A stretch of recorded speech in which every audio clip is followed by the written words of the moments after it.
Well, howdy, y'all, and welcome back to Bok Bok the Chicken Show. We're so glad to have you back in the hen house, whether you've been here since the very first cluck or you're just now joining the flock. Here, we're all about everything chicken, from making sure our gals are happy and healthy to sharing some good old fashioned chicken humor. We promise to keep it informative, but we'll always throw in a little fun too, because who says learning can't be a hoot? Thank y'all for sticking with us. We're raring to get back into another episode of Down Home Chicken Talk and watching a whole lot of feathers flying. We're so happy to have you here, so stick around so you don't miss a single peep. Well, howdy, y'all, and welcome back to Bok Bok the Chicken Show. Now, if this is your first time with us, or if you ain't been here long, I reckon I better introduce you to the flock of hens.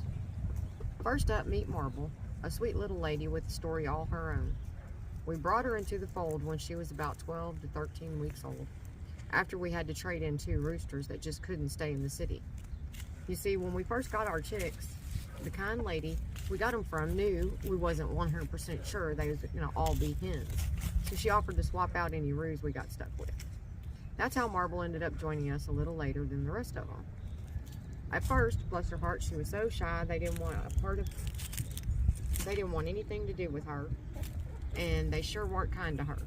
Why, she couldn't even get a bite of food without being shoved aside. So I had to step in and separate them for a bit, then slowly introduce them all together so she could get a new pecking order that would include her. Now let me tell you, it wasn't an easy road. For a while, I wasn't even sure she'd find her place. But lo and behold, I was wrong, and over time, Marble found her spot in the flock, and now they all get along just fine. She's part of the family, y'all.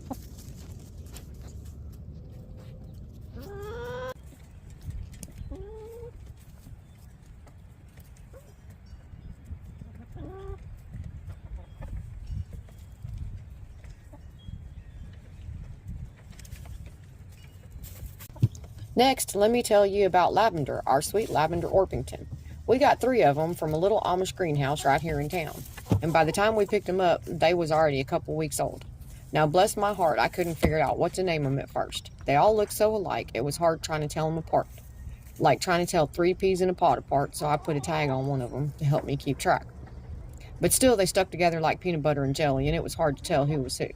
So I did what I always do and picked names based on how they look or something special about them. That's how Lavender got her name, because, well, she's a Lavender Orpington. Now that they've gotten older, each one's developed their own little quirks. Lavender, though, she's the leader of the pack, always the first one to head back to the coop when it's time. And every time I walk into the coop, she jumps right on that bale of hay right by the door, like she's claiming that spot. Now, she's the only one of the 3 that's lost her feathers this winter, and I ain't even quite sure she's laying eggs yet. Her cone and wattles are still light pink, and she's the smallest of the bunch. And if you're looking for the shy one, well, that's Lavender too. She's a bit more reserved than the others, but she's still sweet as can be.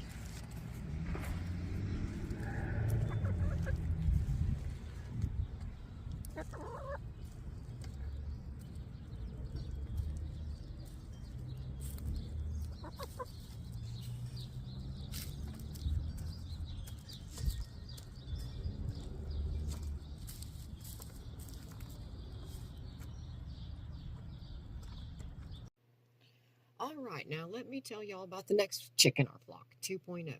She's got a real story to her, that one. You see, we had a sweet little Easter egger that, well, didn't make it. Our cat managed to lure her out of the box one day, and the next thing we knew, our dog had gotten to her.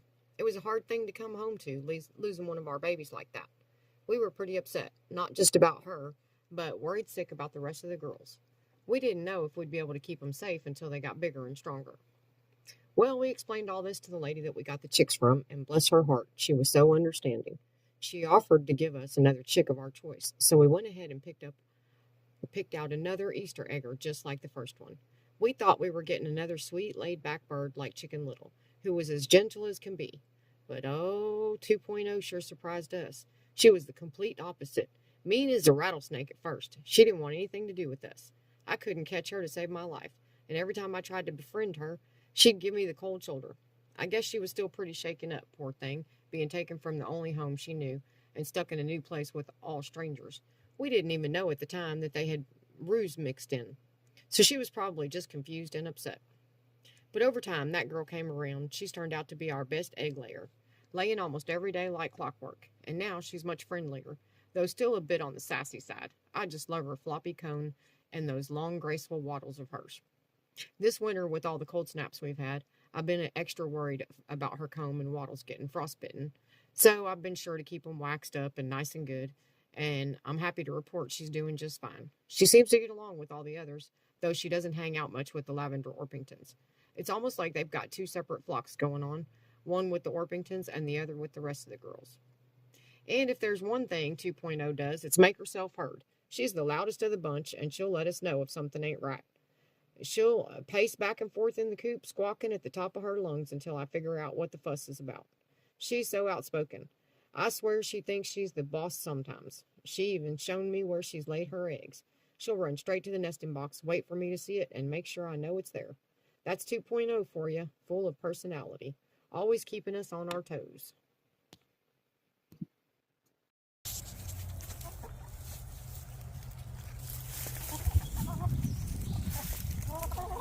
Well, now, let me tell y'all about Orp, another one of our lavender Orpingtons. I reckon I went ahead and named her after her breed. It just seemed right, you know.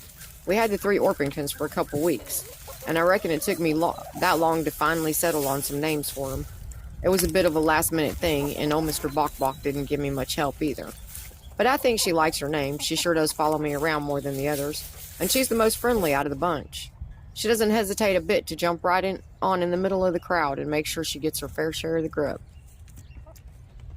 She's one of them chickens that just fits in with both groups real easy.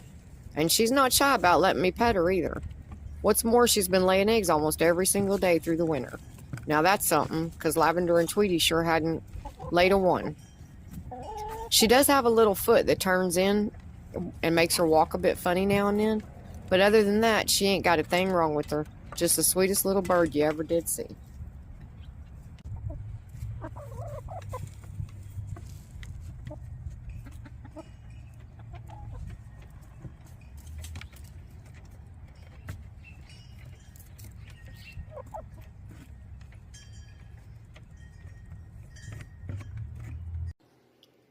Now, let me tell you about Red, our Welsummer hen. We ended up with her after we had to trade off her brother. See, he turned out to be a rooster, and in our city, roosters are a no-go. We didn't want to get rid of him, but rules are rules. So like I mentioned earlier when I talked about Marble, Red came along as her sister, and we got both of them at the same time. By this point, we'd already had the Orpingtons and Blackie, which I'll tell you about in a bit, and we also had 2.0 since her sister had been eaten. We were hoping that would finally fix the flock and we wouldn't have to make any more changes, or, heaven forbid, lose any more chicks. Now, at this time, the girls didn't exactly warm up to Red or Marble, but Red was quick. I mean fast as lightning bolt.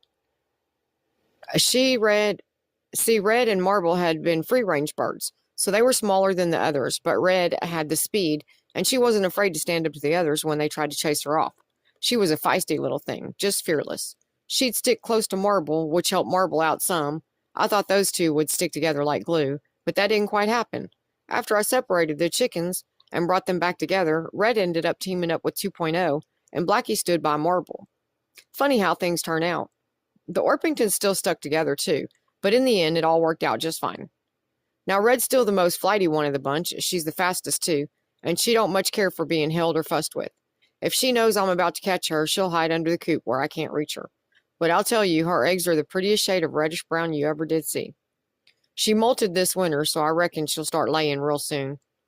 I love watching Red fly and run. When she runs, she tucks her head down and just darts out of there like a blur. And when she flies, man, she'll go a good distance. I'm always amazed at how they don't crash into stuff when they fly, especially since they're chickens and don't fly too high, really. We put a high roost in the back of the coop for them, because I wanted Red and Marble to have a place to get away from the others when they needed to. Back then, they were the only ones that could jump or fly that high. The others have figured it out, though, and they get up there too now. But since we don't have the same problems as we used to, it all worked out in the end.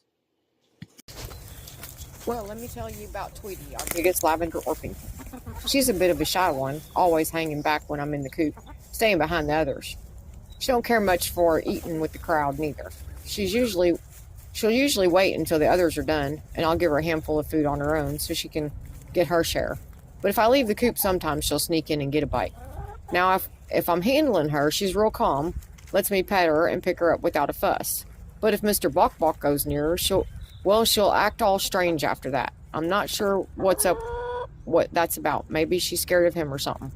She was fine till the time Mr. Bok Bok put the bracelet on her ankle, and after that she started acting all out of sorts again. It's like she gets a little traumatized, but she'll snap out of it after a while. I try to give her some space, let her recover, because it takes her a bit to get back to her old self. Now, I know this might sound a little bit strange talking about chickens like this, but just like any other pet, they've all got their own personalities, you know? Tweety tends to hang out mostly with Lavender and Orp, but she's closer to Lavender because Orp's either off with the other chickens or following me around. So whenever I'm outside, all of them seem to follow me around, but Tweety's always the last one in the run and usually the last one in the coop at night, too. She's the lowest on the pecking order, but she don't seem to mind none. Doesn't look like it bothers her at all. Now, she's slower than the others, but that just makes it all the more fun to watch her run down the deck. It's the cutest thing. Hear her little pitter-patters as she hurries down. Just melts my heart every time.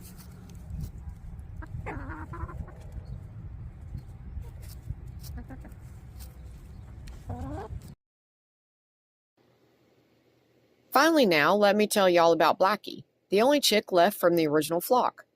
I reckon I named her after my mom's maiden name, 'cause my mama would have loved the chicks. Blackie's the only one that don't got her name from the description like the rest of them. I thought about naming her after my mama's first name, but it was still too fresh, too raw, you know, after she passed. Just didn't feel right calling her name out all the time. But that original flock, they all had names that were a little different. Chicken Little, Miss Prissy, and Julie. Julie got her name after the kind lady who gave us the chicks. But when Miss Prissy and Julie turned out to be a ruse, well, it sure was a sight me calling them by them names. But back to Blackie. Now, I think she was the mother hen of the group, but after I separated them all, well, I'm not so sure no more who's the top dog, or I should say top chick. Blackie's the kind that'll let me pick her up and pet her without much of a fuss. Sometimes she'll even come up to me when she wants some lovin'. She's the lightest and the smallest of the bunch, but that sure don't stop her from being brave. She'll stay pretty close to me when I'm out there with the flock, and let me tell you, she's the boldest one, too. She'll go hop on stuff that ain't always the safest or the sturdiest, but she don't seem to mind. Now, Blackie's also the first one to come running when I say treat. I didn't know chickens could learn that word, but she sure did, and now they all come running when I say it. And if I call them with my chicken call, you can bet Blackie's one of the first ones to come running. Sometimes, when I'm in the coop cleaning up while they're out, she'll come back and check on me and see what I'm doing. She's always right there hanging out with me while I work. She's the one that listens the closest to me when I talk, and she's always so curious. I reckon it's because we've had her since she was just a couple days old. Well, I think about covers the girls, and we sure are happy to have them all here. They bring us so much joy. Well, thank y'all so much for joining me today and meeting the flock. I sure do hope y'all had as much fun as I did watching these feathery gals do their thing. I'll be looking forward to seeing y'all again for more chicken tales, and who knows, you might even catch a few feet and feathers flying around. These girls love showing off, and they're always pecking around looking for something new to get into. So come back to see us soon at Bok Bok the Chicken Show, where there's always wings a-flapping and a feet a-stomping. Y'all take care till the next time.